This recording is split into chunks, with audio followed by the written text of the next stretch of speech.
Julian Cohen is 76. He was in his kibbutz when his partner and family of 5 was butchered. He's joining us on the broadcast. Julian Cohen, could you describe what happened? Oh, very well. At 6:30 in the morning, we received what is called a red alert. That is a warning that we receive when there is incoming missiles from Gaza.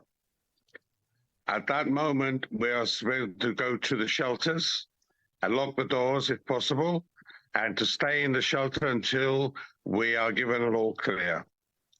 At that day, we had the alarm at 6:30, and in my house, my bedroom is my shelter. So I just simply took my small dog from the living area, went into the shelter and locked the door.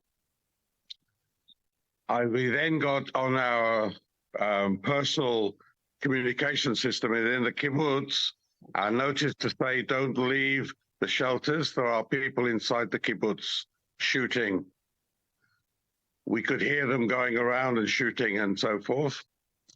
I'm trying to contact my partner of 6 years, Carol, and other members of the family, and it's very difficult. But I managed to contact some of the family, but not Carol. I was in the shelter from 6:30 till 4:30 in the afternoon. We had no water, nothing, but they came into my home at about 10 a.m. that morning. I could hear them shouting and talking and smashing and breaking. And then they tried to open the shelter door, but weren't successful. They left, and we stayed in the shelter trying to make communication with other people and asking, where is the army? Why aren't the army here to help us? No one knows. About 2 o'clock that afternoon, they came back to my house. But I believe it was a different group of men. These were simply looters, came to steal. They managed to open my door a small distance, and I have a licensed firearm, and I fired through the gap in the door, which scared them away. I was very lucky that they weren't armed.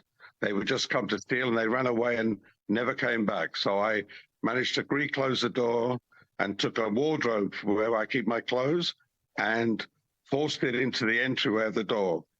And I stayed there till 4:30 when the army came and took me from my home, which was totally inside smashed and destroyed, to a central location where they were guarding the surviving members of the kibbutz. I then was told that my partner had been murdered with her 1-year-old dog.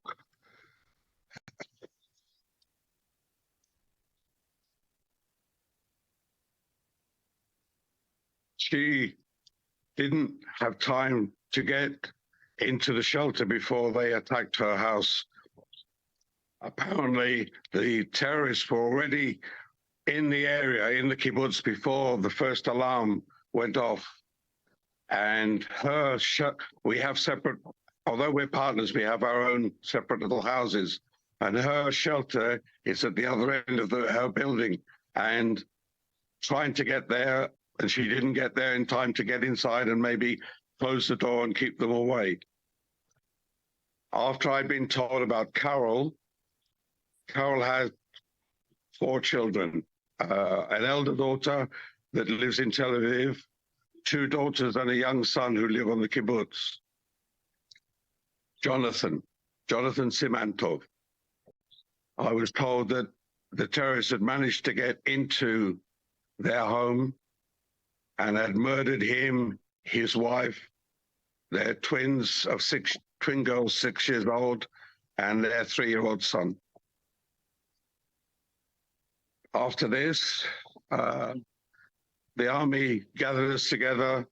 They arranged buses and they brought us to Eilat in the southern part of Israel, where a hotel has taken us, and people have made us very welcome and brought us toiletries and clothes and That's where we are today.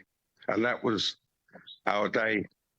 We have members that are captured and taken to Gaza, 85, 82-year-old people, some with dementia, some in wheelchairs, some with Parkinson's, all a young woman and 2 children, all taken captive in Gaza. We don't know their fate yet. Many members have been killed. What we call Vatikim founder members got in and shot in their homes. I came back over a week ago. I made a trip with Carol, my partner, to visit Auschwitz concentration camp. And what I saw from the camp and what I saw happen on Narrates is no different. It's exactly what the Nazis did to the Jews in Germany. Indiscriminate shooting, raping, murdering of young women, children, innocent people.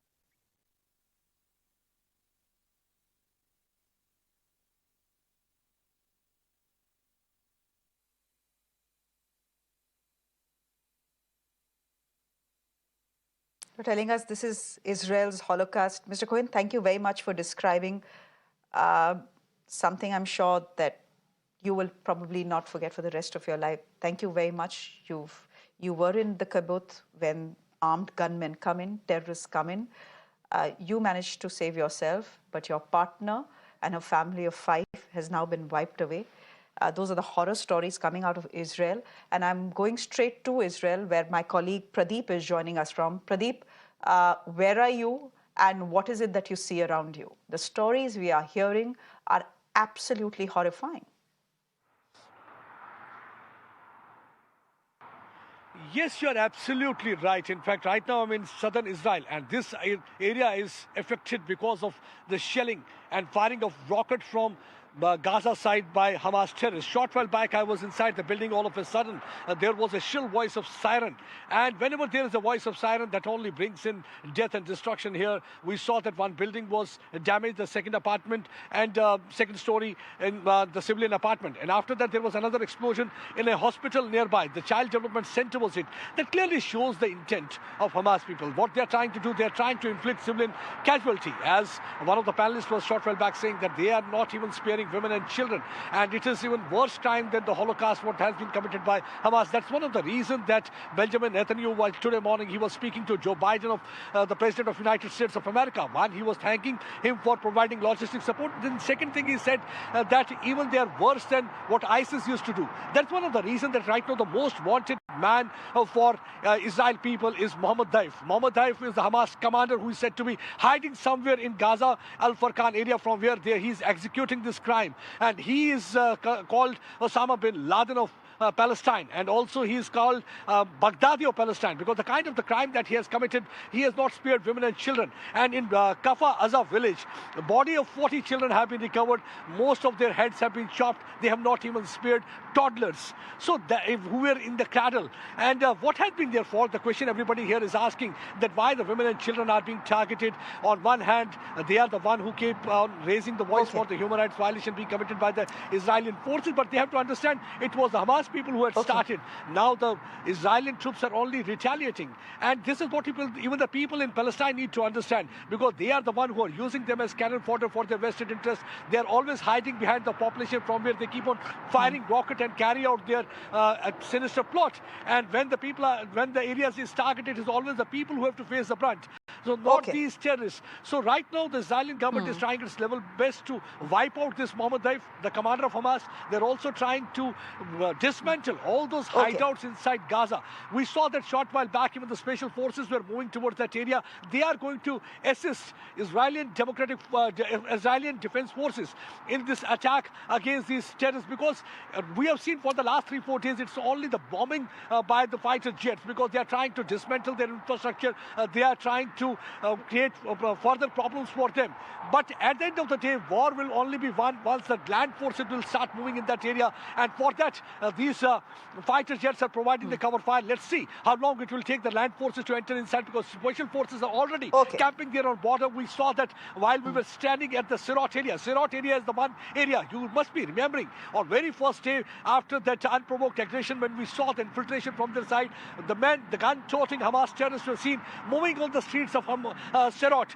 Today we were on that street. We saw that how they had attacked the police station, razed that to rubble. Then after that they entered inside the civilian areas where they started targeting people, opened indiscriminate fire. They targeted even the vehicles passing by. The situation here continues to remain tense so far as the people are concerned. Many of the people have fled their home. But one feels like saluting spirit of Israel, because all these rockets, those bullets have failed to shatter their spirit. In fact, it has only strengthened their resolve to fight against Hamas. That's true. We found that youngsters, many of them, they have decided to volunteer and be with their armed forces so that they can fight against Hamas terrorists. Not only that, many of them are part of reserve force.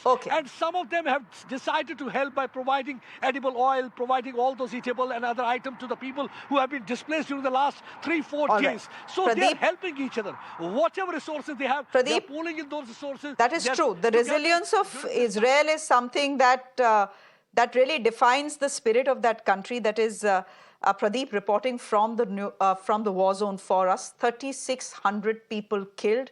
But the war is not showing any signs of de-escalating. Today we have the Hezbollah that has joined in as well, and there is now a dilemma in Israel as to whether ground troops should be entering Gaza. That was Pradeep reporting from ground zero, from the conflict zone. He's someone who will continue to be there, and we'll continue to get you his reports as well right here on Virana. For the moment, I'm slipping into a quick break. Up next, my colleague Nivedana is joining you with the day's top stories. Do stay with us.